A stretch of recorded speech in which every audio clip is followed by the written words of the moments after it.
ఆంధ్ర రాష్ట్రంలో ఎక్కడికి వెళ్ళినా ఏ పిల్లోడు అడిగినా ఒకే మాట చెప్తారు, అయ్యా ఇదంతా మోడీ గారు ఇవ్వాలని. కానీ ఈరోజు ఆంధ్ర రాష్ట్రంలో ఉన్న మోడీ గారి దత్తపుత్రుడు పవన్ కళ్యాణ్ గారు, అటు పక్కన అవినీతి పుత్రుడు జగన్మోహన్ రెడ్డి గారు మోడీ గారి గురించి ఒక్క మాట మాట్లాడే పరిస్థితిలో లేరు. జగన్మోహన్ రెడ్డి గారు ఈరోజు నడుస్తా పదే పదే మన ముఖ్యమంత్రి గారిని తిడతారు. ఆయన నాన్నగారు వయసు అంతా మన ముఖ్యమంత్రి గారు చొక్కా పట్టుకోవాలంటారు, తుపాకీ తీసి కాల్చాలంటారు. ఇదేనా మీ పిల్లలకి నేర్పించే సంస్కృతి అని ఈ సభాముఖంగా ఆయన్ని నిలదీస్తున్నా. అయ్యా జగన్మోహన్ రెడ్డి గారు, మీ పార్టీ ఒక అద్భుతమైన డ్రామా కంపెనీ.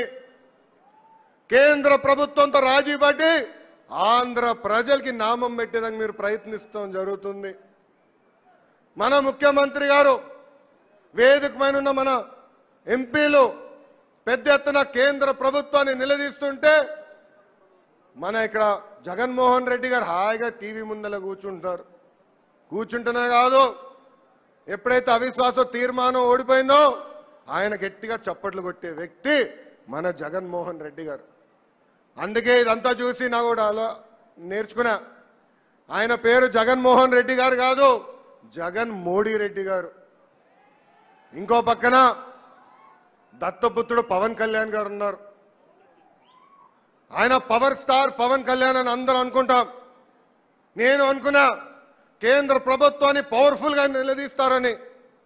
ఆయన మనందరికీ ఒక మాట చెప్పారు, మీరు అవిశ్వాస తీర్మానం పెట్టండి, ఆ తీర్మానం పెడితే నేను దేశం అంతా పర్యటించి దానికి మద్దతు తీసుకొస్తానని చెప్పారు. కరెక్ట్గా తెలుగుదేశం పార్టీ అవిశ్వాసం తీర్మానం పెడితే పవన్ కళ్యాణ్ గారు కంపడే పరిస్థితులు లేదు. ఈరోజు ఆయన ఇక్కడ పర్యటిస్తున్నారు, పదే పదే మన ముఖ్యమంత్రి గారు తిడుతున్నారు తప్ప ప్రధానమంత్రి మోడీ గారి గురించి ఒక్క మాట మాట్లాడే పరిస్థితులు ఆయన లేరు.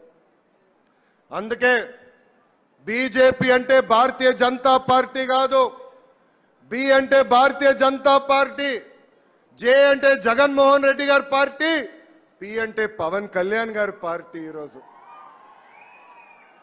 మనందరూ ఒకటే గుర్తుపెట్టుకోవాలి, వాళ్ళిద్దరికి ఓటేస్తే ఆ ఓటు స్ట్రైట్గా వెళ్ళి కమలానికి పడే పరిస్థితి ఈరోజు.